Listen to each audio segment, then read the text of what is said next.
जैन मित्रांनो, मी आरिफ खान, भारतीय वाहन खरेदी विक्री संघटना राष्ट्रीय अध्यक्ष, जैन चालक मालक संघटना राष्ट्रीय अध्यक्ष.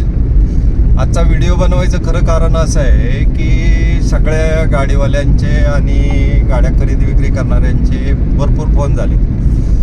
त्याचं खरं कारण असं आहे की जैन चालक मालक संघटनेतर्फे बी खूप मागण्या महाराष्ट्र शासनाकडून भारत सरकारकडे करण्यात आल्या. आता 2 कायदे या निवडणुकीच्या धामधुमीत आले, जे छुपे कायदे होते जेणेकरून प्रत्येक गाडीवाल्याला नुकसान आहे.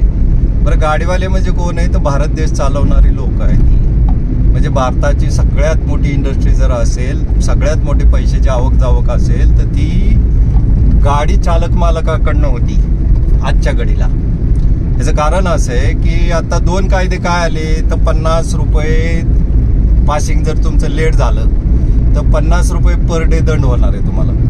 मान्य आहे, अतिशय चांगला कायदा आहे कारण शिस्त लागेल. पण जिहार निघाल्यापासून त्यांनी कायद्याचा दंड वसूल करावा अशी पद्धत आहे. पण RTO लोक मनमानी करून मागचे जे गाड्यांचे पासिंग राहिलेले आहेत त्यांच्या गाड्यांचे पासिंगचे सुद्धा मागच्या तारखेपासून पैसे वसूल करायला लागले की ज्यांचे कोणाकोणाचे 70-80 हजार रुपये व्हायला लागले. दुसरा एक कायदा आला, तुमच्या लक्षात आलं नसेल की 10% टोल टॅक्स वाढला.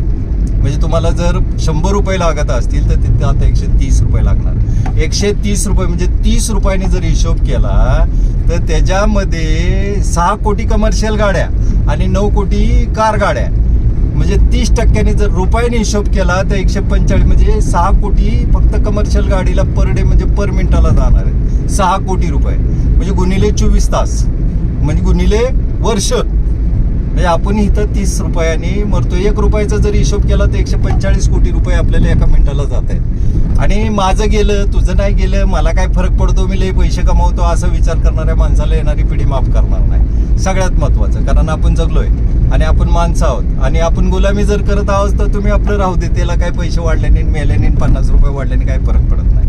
हे फक्त ड्रायव्हर लोक किंवा गाडी मालकांसाठी नाही, 145 कोटी लोकांसाठी हा कायदा आहे.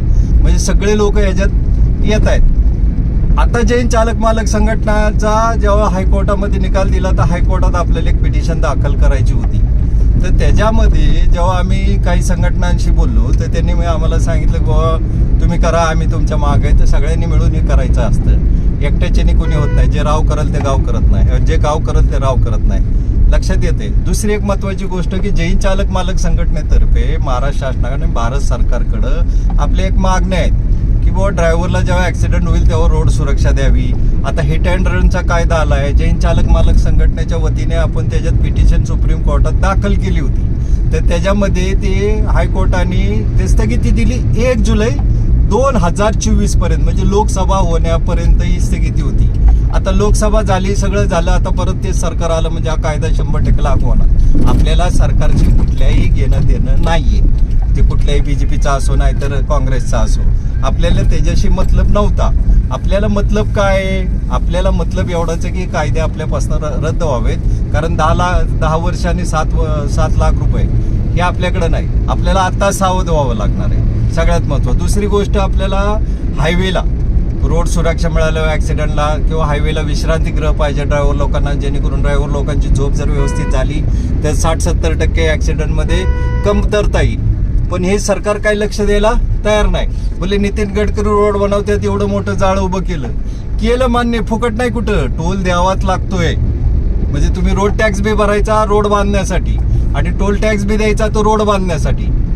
आता तुम्हाला ट्रकवाले किंवा कुठल्या गाडीवाले कमर्शियल असेल तर त्यांनी विचार करावा की तुम्ही PUC भरताय, पर्यावरण कर भरताय, ग्रीन टॅक्स भरताय, एकच टॅक्स 3 प्रकारचे भरताय. म्हणजे 1500 रुपये पर्यावरण जर कर भरला तर 600 कोटी गाड्या गुणिले 1500 रुपये. हिशोब करा, तुम्हाला वाटत असेल काय हिशोब बसत नाही मोबाईलमध्ये सुद्धा आणि कॅम्प्युटरमध्ये सुद्धा, आपलं लॅपटॉप ते कॅल्क्युलेटरमध्ये सुद्धा. तर त्याच्यामध्ये काय करा, आता एकत्र या भाईंनो, तुम्हाला सगळ्यात आता गरज आहे आपल्याला एकत्र येण्याची. आणि जर हा कायदा लागू झाला 1 तारखेला तर 3 तारखेला बंदची तयारी ठेवा. पूर्ण 1 दिवसाचा लाक्षणिक बंद आपल्याला 3 तारखेला 3 जुलैला आपल्याला करायचा आहे. आणि तुम्हाला जर योग्य वाटत असेल ही क्लिप तर शेअर करा, नसेल वाटत तर सोडून द्या. कारण गुलामी आपल्या रक्तात आहे ना, सवय आपल्याला. आपलं झालं ना मग लोकांचं काय करायचं.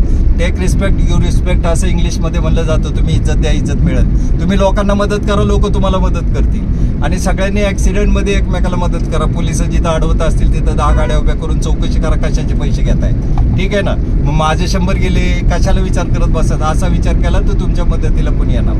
तर मित्रांनो, आता एकत्र यायची वेळ आलेली. जैन चालक मालक संघटनेतर्फे प्रत्येक ड्रायव्हरला 10 लाख रुपयाचा इन्शुरन्स देणार आहोत आपण. ॲक्सिडेंट जरी झाला त्याच्या घरात कोण पैसे देत नाही. नरेंद्र मोदींनी 2015ला सांगितलं होतं जर ड्रायव्हर मेला तर त्याला 5 लाख रुपये आम्ही प्रत्येकाच्या घरी पोहोचू. 2015 पासून 2024 पर्यंत कुठल्या ड्रायव्हरला 5 लाख रुपये मिळेल ते दाखवा, मोठं बक्षीस देऊ. तर याच्यावरनं आता एकत्र या.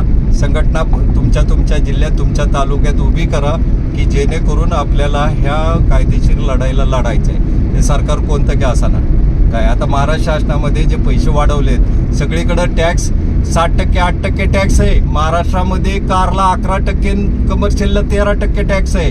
पेटीएमचं खातं बंद झालं. 200 रुपये डिपॉझिट कमर्शियलचं होतं आणि 150 रुपये कारचं डिपॉझिट होतं. ते सगळ्यांचे बुडले. 9 कोटी गाड्या गुणिले 150 रुपये, 6 कोटी गाड्या गुणिले 200 रुपये. ट्रकला 200 रुपये, कारला 150 रुपये डिपॉझिट होतं. ते पैसे कुठे गेले? म्हणजे भारत सरकारला इलेक्ट्रॉनिक बॉन्ड नाही दिला म्हणून त्यांच्यावर कारवाई केली. ह्याच्याशी आम्हाला घेणदेण नाही कारवाई कोणावर करा. पण आमच्या पैशाचं काय? 150 रुपये कमी नसतात बाई. 150 रुपये गुणिले 9 कोटी गाड्या म्हणजे पैसे किती झाले? हे मेहरबानी करा. सगळ्यात जास्त महत्त्वाचं हे की एकत्रच या. तुम्हाला काय अडचण असेल तर मी माझा फोन नंबर देतो, तुम्ही त्याच्यावर कॉल करा. आपल्याला प्रत्येक ठिकाणी प्रत्येक जिल्ह्याला एक कार्यक्रम घेऊन प्रत्येकाला एकत्र करायचं आहे, जेणेकरून आपली एकी झाली तर हे सरकार झुकणार आहे. आंदोलन करून मेले तरी यांना काही फरक पडत नाही. अर्ज देऊन सुद्धा अर्ज कचऱ्यात टोपले.